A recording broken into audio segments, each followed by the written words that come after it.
the compliments and then the name drops shall begin. So, so I love your book. It's my favorite book of 2021 so far. How far we are into 2021, it's probably going to be the best book of the year. So congratulations. Not an easy book to write, to say the very least right here. But I'll start with the dumbest question, but I don't think anyone has ever answered this before.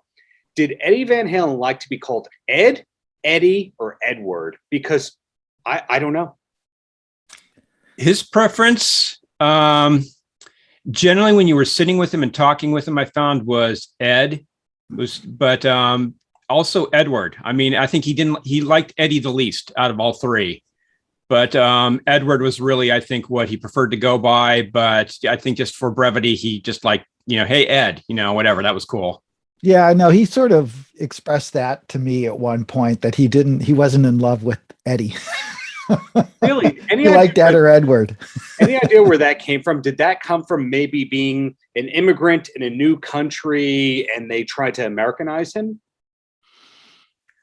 I think it was just dudes hanging out, Yeah, it was SoCal, man. Late 70s, dude, Eddie, whoa, shred, man, But now I think also there was a whole thing, and David Lee Roth played a big role in this, and it was just to make the guys seem younger than they actually were at the time. Oh. So I think that Eddie just kind of stuck in the beginning, because it sounded young, it sounded kind of, almost teenage or whatever. So, hey, Eddie, It was sort of interesting because when we were talking about the title of the book, Eruption, Conversations with Eddie Van Halen, I think Chris and I both suggested that it be Edward Van Halen, but the publishers felt like he was more known by Eddie than Edward or Ed. So that stuck. Search engines. It's search engine stuff, man, because people are going to be typing in Eddie Van Halen. So they want to get those hits, maximize the hits there. Yeah, exactly. SEO guides a lot of stuff with publishing these days. I ask all that. I like to find that out because, for example, when I interviewed Tommy Lee last year, I said, by the way, does anyone call you Tom, Thomas? Are you Tommy to everybody? Because when you think about it, when you have a 55 to 60-year-old man still as Tommy, you remember how Debbie Gibson had that period where she didn't want to be Debbie anymore. She wanted to be Deborah. And then yeah.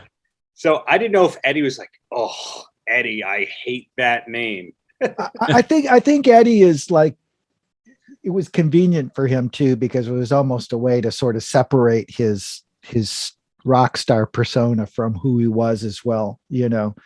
Eddie was the guy on stage, Ed was the guy at 5150 Studios. Yeah. I mean, the other end of this whole thing is when I had the pleasure of interviewing David Lee Roth when I was really young, which it's not a great interview, but hey, at least I got to do it when I was like 20, 21 or something cool. like that. He answered the phone as Diamond Dave. I didn't call him Diamond Dave. He called himself Diamond Dave. So I was always wondering, like, does he call himself Dave, David, D, that kind of thing?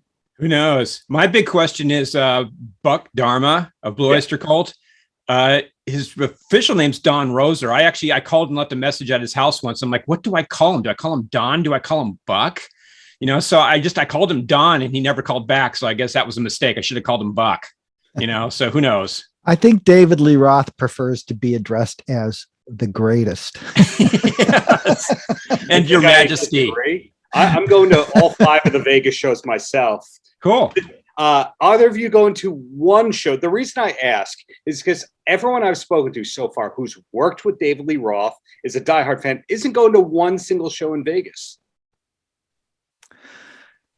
Well, I'm not this might be controversial. I'm not a big fan of Vegas. I don't know if I would actually go there to see to see Dave, but Chris and I actually had the incredible opportunity to see Van Halen play at Cafe Wah, which was like a small club in New York City when they first reunited. And I think I was sitting about 10 feet away from Ed, on the stage. And that was sort of all I needed, seeing Ed, Dave, Wolf, Alex that close up was pretty cool. Tell me, Yeah, if I was this is I was true. right in front of Wolfgang, so I was high-fiving him like all night. I think I was making him nervous. Because it was just like, holy crap, who's this guy coming at me? I've heard the comedian Jim Florentine speak about that show because he recorded it, and that wound up in Dave's personal archives. He just donated it to him when management reached out. And tell me if this is true. Besides that show being historic because they were playing such a small, legendary venue, especially if you're a comedy fan, the significant thing about it was Ed could not leave the stage during Dave's banter. He was trapped. There was no escape. I mean, I was actually surprised how small that place was, because I've been to, I used to go in the day. I used to go to the Starwood. Not when Van Halen was playing. I was a little bit younger, but as the late 70s, early 80s happened, I went to the Starwood a lot. I went to the Whiskey a lot. And those clubs are much bigger than the Cafe Wha. The Cafe Wha is just like going in someone's basement, and so, yeah, but yeah, there was no escaping. But by that time, those guys were on pretty good terms. Yeah. So I think that again, those that will read the book will see this trajectory, this arc from the whole ins and outs of the relationship between Ed and Dave.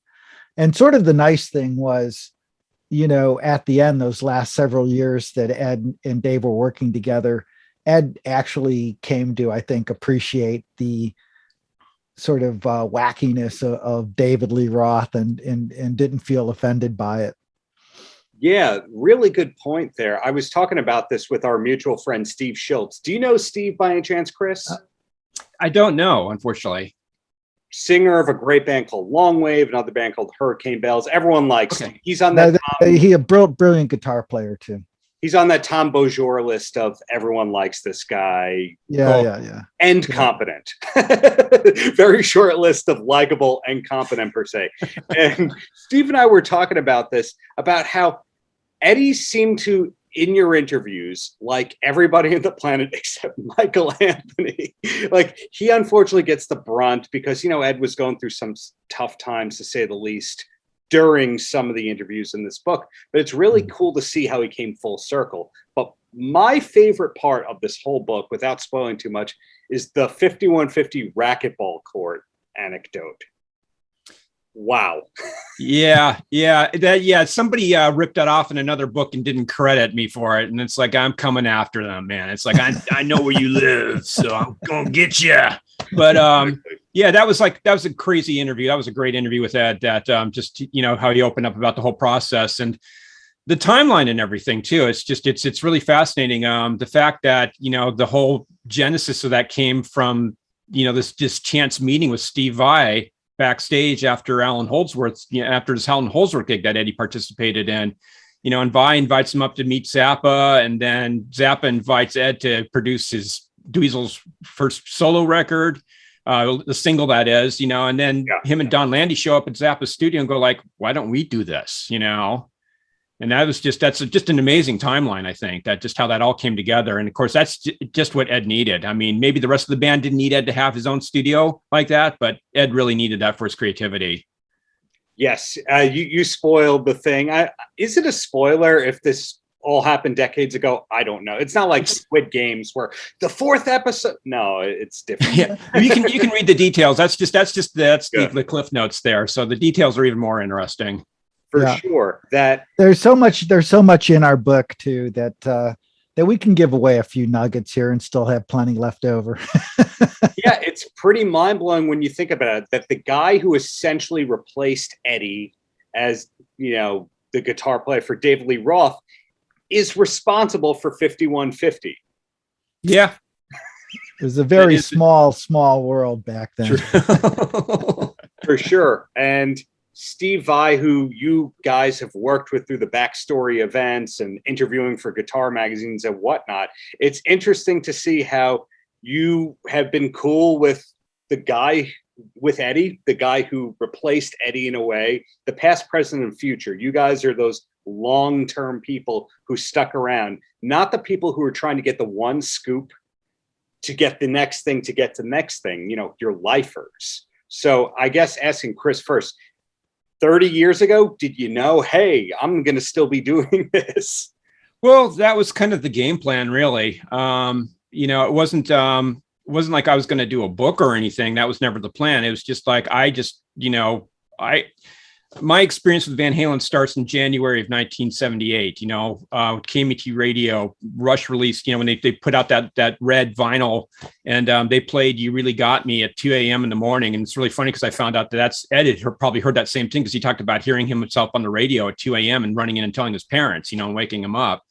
But I just, I had followed them like crazy because I was a guitar player back then and listened to everybody. But my thing was really to just kind of, try and be Ed's mouthpiece with the guitar community. And I was actually at a competing magazine initially, Guitar Player, when I did my first interview with Ed. But when I saw the access that Guitar World had, it's like, okay, I'm coming over there, to get in on some of that stuff, and eventually work my way up where I was, the go-to guy to go over there and do that. So between Brad and I, it was really quite a relationship we built with Ed, and it was trust. And, we never stabbed him in the back. There was times where we got kind of juicy, salacious stuff out of him, but Right. Ed would have second thoughts afterwards and tell us not to print it. And if we didn't have any ethics, and if we were just thinking about, one time bang, here you go, that would have shut the door. But he was very open with us at the same time. He did give us stuff that he wouldn't give to other people because of that relationship that we had. So that was a good thing about it. Same question for you, Brad. Did you know that you were going to be a lifer way back when? Yeah, no, it's an interesting question. I think when I first picked up the guitar when I was 12 or 13, I had some sense that I was going to be a lifer in one sense or another, not with Van Halen, but with the instrument. And I didn't know, it's interesting that this object, this inanimate object, takes you on this journey, that has been going on for 40, 50 some years now.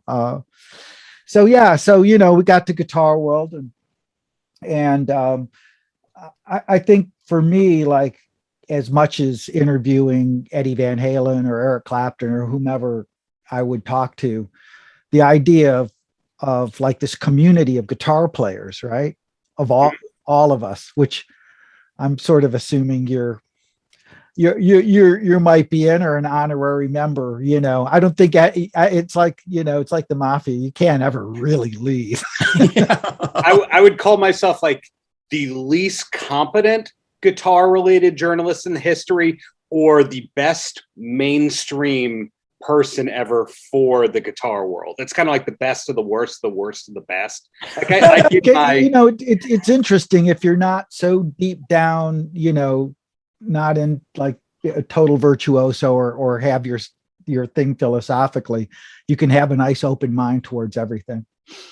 Yeah, for sure. I like that you guys, in your interviews over the years, and if I have it correct, it's over 50 hours of interviews that this was pared down from, that you can talk the gear stuff. We hear about the Dragon guitar and how different sounds happened, yet we also hear personal life stuff. We also hear how things were made on the albums.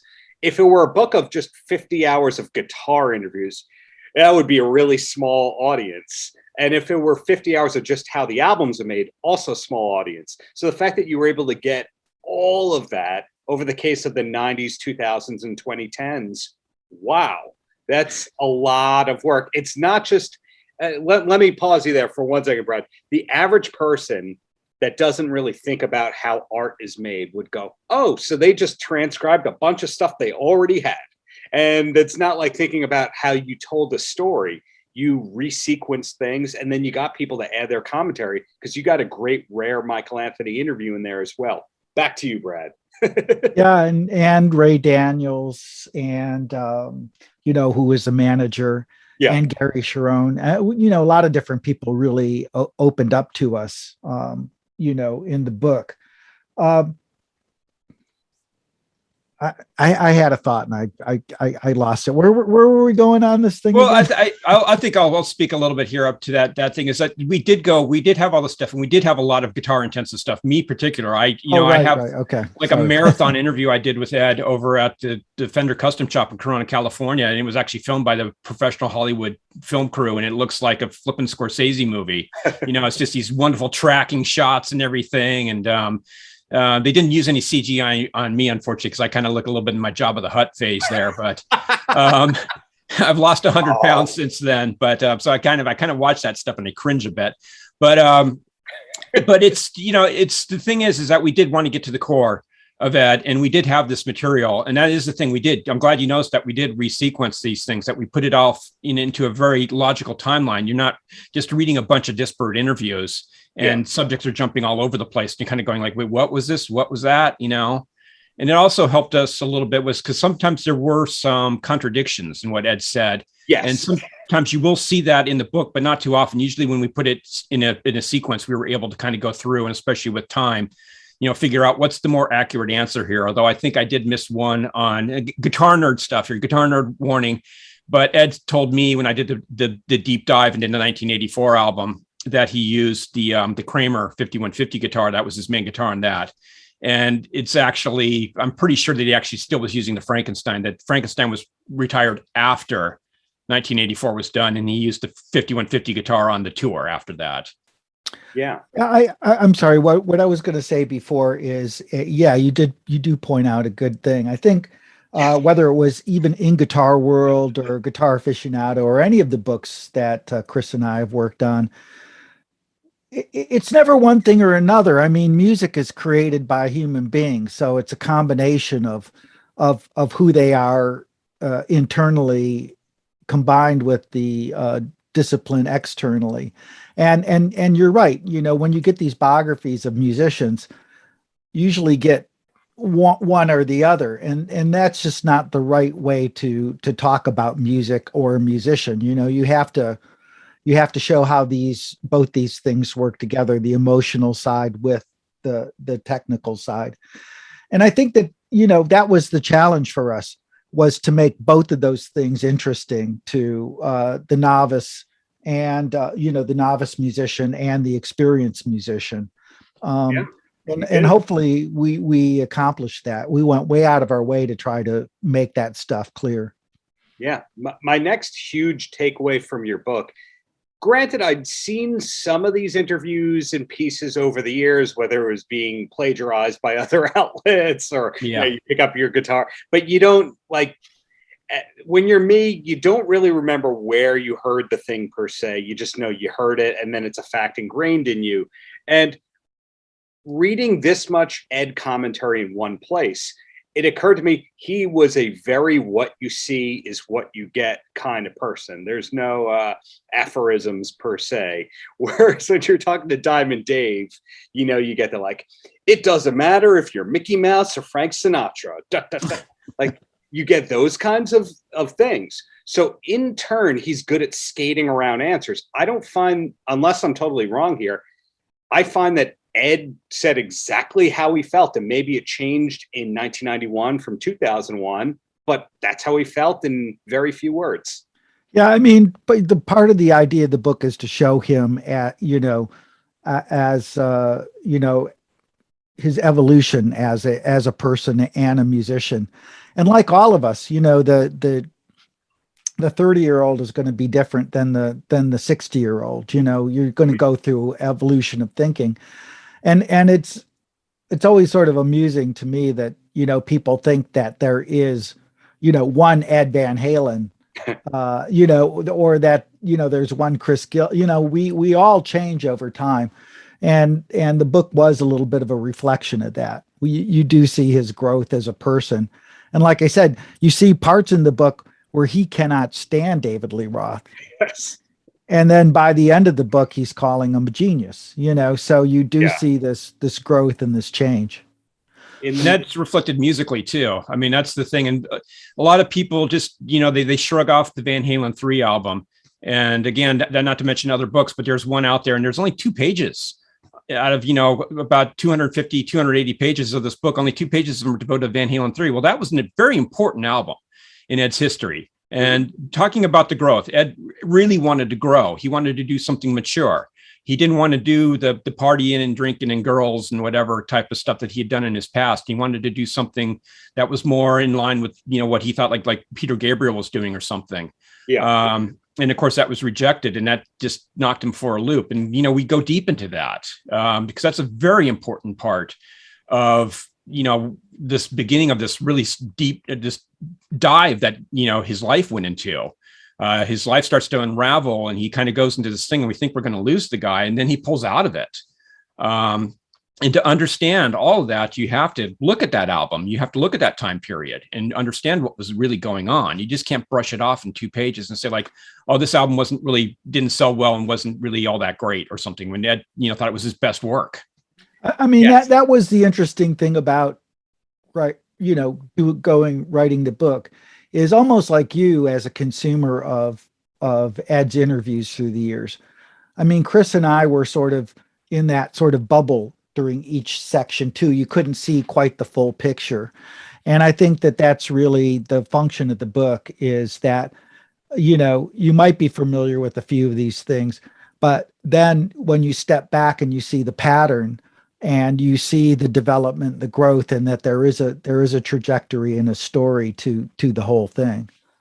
You make a really good point where you bring up that Van Halen 3, Ed thought that was his best work. I remember, what was the name of the show? There was a show on MTV in the late 90s where they would find the biggest fan of that band, quote unquote, biggest fan of a particular band.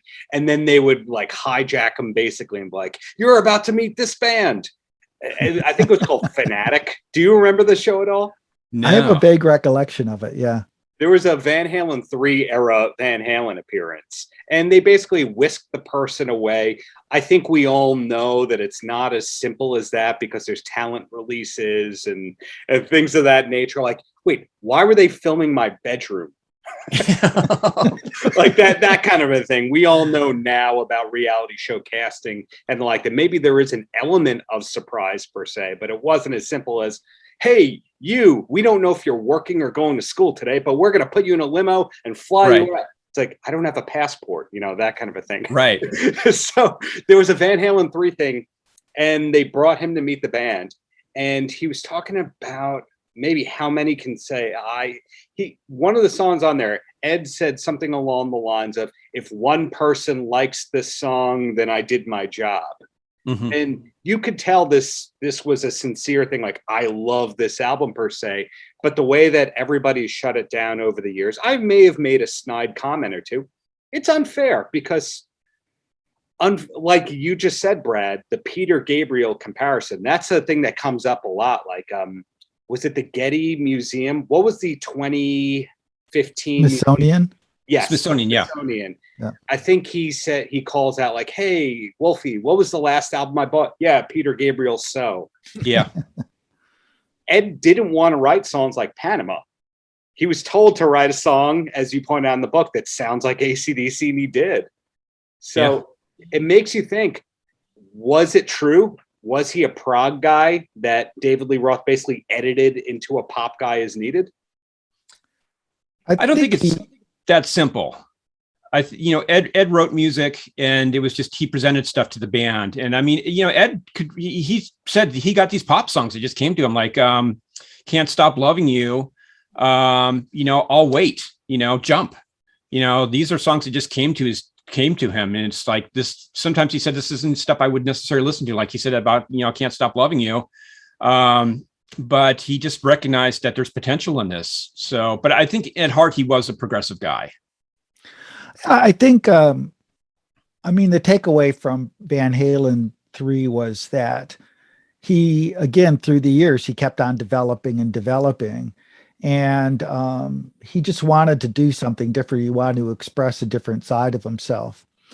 And, you know, the debate could be, like, as Gary Cherone says in the book, that maybe that should have been the second record with him, you know, that they should have taken the audience a little bit more by the hand. But, you know, that's where Ed was going. And, you'd go to Ed and you'd say, well, you'd want to talk about something on Van Halen 3 or, Van Halen 2 or Women and Children First or 1984. And he would go there, but he was always like a little reluctant. And his common phrase was, that's why God put your eyes on the front of your head, is to see forward, to look forward. So he was, the fans wanted the old stuff, but Ed was always looking into the future. Right. Well, totally unrelated topic here, but Diamond Dave, we've talked about Steve Vai. I'll start with you first, Chris. Do you have a favorite of the Roth solo albums? Oh, it's got to be the first one. I mean, that's such a raucous record, and it kind of picks up the Van Halen banner, and I don't know. I love it. I just remember that, specifically just, oh my God, Steve Vai is playing with David Lee Roth, because he did, Vai had done stuff before, obviously with Zappa, and I was aware of that. And also with Alcatraz, and it was like, yeah, but when he's there with David Lee Roth, it's like, okay, now we can really hear this guy give us the goods, and he did. For sure. Brad, same answer for you? Yeah, I'd say so.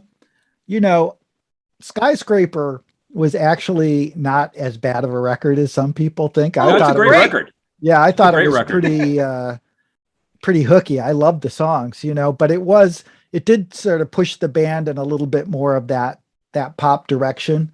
There was a little less flash than the first solo record. So I have to give the first solo record the edge, because both Sheehan and Vai and all those guys, they were sort of at the peak, Given that there has been such acclaim in this conversation for Eat 'Em and Smile, does this mean that neither of you have heard the album in Spanish, Sonrisa Salvaje? I have it. I actually own that. I actually went through it's not even a phase. I actually, from time to time, I collected alternate language versions of various songs. Like I have the Police singing, a bunch of their singles in like French or something like that. So I love that kind of stuff, actually. That's how I learned how to speak Spanish. From David Lee Roth. From Yankee Rose, right? All I really know how to say in Spanish is this. The funny thing is, though, of course, what Ed says about the Japanese live album is like, I made a comment to Ed like, oh, I didn't know that, because there's in between where Dave's talking to the audience in Japanese. And I told, Ed, it's like, oh, I didn't know Dave knew how to speak Japanese. And like, Ed's like, well, yeah, I spoke to this Japanese guy and said, do you understand what he's saying? He's like, no. It's like, oh, well, good. He's good at faking it. My favorite quick story about all of that is when I saw Dave in 2003, when he was after the Sammy tour, when he was doing some headline theater kind of stuff. There was a show here on Long Island at Westbury Music Fair, this infamous kind of venue where maybe your career's not in the best place, but you're getting really well paid. And it's in the round and all that. And I see that show and I go, this is the best show I've ever seen. This is great. 6 months later, I happened to be in Japan. Roth was playing there. So this would have been early 2004. And I see the show and I go, that is the same exact show I've seen, but it's great. And then, 6 months later, I was in Milwaukee during Summerfest. Oh, Roth is playing. This is the same exact show I've seen, but it's still pretty great. But what's significant about that is he was doing the Spanish stuff in Japan. Wow. Cool. That really must have thrown him for a loop. Do you think he knew he was in Japan? I'm sorry? Do you think he knew he was in Japan? You know what? I honestly don't remember him saying anything in Japanese or about the fact that he was in Japan. So there's a chance, no. I mean, jet lag is not the easiest. No. So I've complimented you guys and your books a ton. There's so many other projects. We talked about backstory events, talked about She Rocks and all that. Let me get what's coming up next. So Chris, what's now? What's next? Vacation. For me, Brad and I have spoken about a couple book projects, so we've got something we can't really say what's going to happen because there's very many wheels that need to be put into motion, very many gears that need to interlock and everything. But when the time is there, we will all let you know. In the meantime, I'm just playing a lot of guitar, and figuring out how to I'm actually in an Uli John Roth phase right now. So I'm listening to all those early Scorpions albums, and I'm trying to figure out Sales of Sharon, Yes. and that's my next thing. Sales of Sharon, weirdly, one of the songs that connected me and my wife. I have no idea how she knew that song. I don't want to know how she knew that song, but great Scorpions deep cut there. Yeah, and that's for me. It goes right back to those days. I actually had not heard that album. I heard Eruption, and Van Halen. I heard that on the day it came out, so I bought it the second day that it was out. But I bought Taken by Force album in the cutout bin, I think for $2.99, and that was probably in like mid '78 actually already. And it was just like, oh my God, it's just like, okay, Ed blew my mind. And then I'm listening to this and it's like, I was tempted to just give up altogether on playing guitar at that point because I'm like, I'm never going to reach this level. Well said. Actually, that's the project that Chris and I are doing. We're going to do the world's greatest Uli John Roth cover band. You're only covering artists with the last name Roth. Exactly. We're only covering artists that we could actually outdraw by doing a tribute to the actual artist. And it has to be not only the last name Roth, but it has to be a 3-name Roth name. So, is there another one? I'm sure Sammy Hagar could tell you there is. I don't know, but we're doing the mashup. It's going to be the Uli Dave Roth band. And then, besides your Uli John Roth ongoing tribute series, Brad, anything for you that you'd like to plug otherwise? Yeah, actually, I have.